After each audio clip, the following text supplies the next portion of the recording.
ये साला अपनी गाड़ी ऐसे तैयार करता है कि 2 सांपों की जंजीर जोड़ देता है, बतख को बाजा बना देता है। साला टनकू गींडे से सुराख अजीब तरीके से करवाता है। ये सब क्या देखना पड़ रहा है?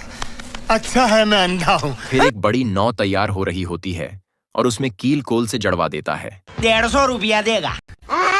ऊपर बैठा साला सूरज ये सब देखकर खुशी से हंस रहा होता है, मगर अचानक बादल घिर आते हैं। बादल जोर जोर से गरजने लगते हैं, बिजली कड़कने लगती है। नीचे बाबा भीगे हुए कपड़े सुखाते सुखाते अचानक बाजा बजाने लगते हैं। फिर चारों तरफ हलचल मच जाती है। बाबा साहब गिनती शुरू कर देते हैं और ऊपर टंग पर लोग जानवरों और पंछियों को अंदर घुसा रहे होते हैं। उधर दादी अम्मा सबकी हाजिरी लगाती हैं, एक एक को गिनकर देखती हैं।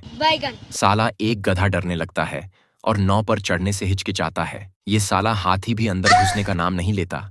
तभी पेंगुइन आते हैं और हाथी के नीचे से घुसकर अंदर चले जाते हैं। तभी अचानक बिजली कड़कती है और गधे को 420 का झटका लगता है और सब अंदर घुस जाते हैं। अंदर पहुंचते ही बाबा सबको बुलाकर अपना मंत्र शंत्र चला देते हैं। दादी अम्मा सुई धागे से अपने कपड़े सी रही होती हैं। यहाँ पे क्या हो रहा? नाव टूटी फूटी सी है।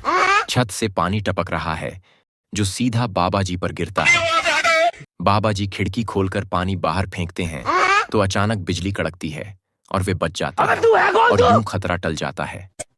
काफी समय बीत जाने के बाद बादल गरजते हुए हटने लगते हैं। साला सूरज इधर उधर देखता है और खुश हो जाता है। मौसम साफ और अच्छा हो जाता है। सब जानवर पंछी बाहर झांकने लगते हैं। बाबा जी भी बाहर आते हैं और मुस्कुरा उठते हैं। तभी एक पंछी फलों की टहनी लेकर उड़ रहा होता है। बाबा जी वह टहनी पकड़ लेते हैं और सबको कहते हैं, यही जमीन है, सब उतर जाओ।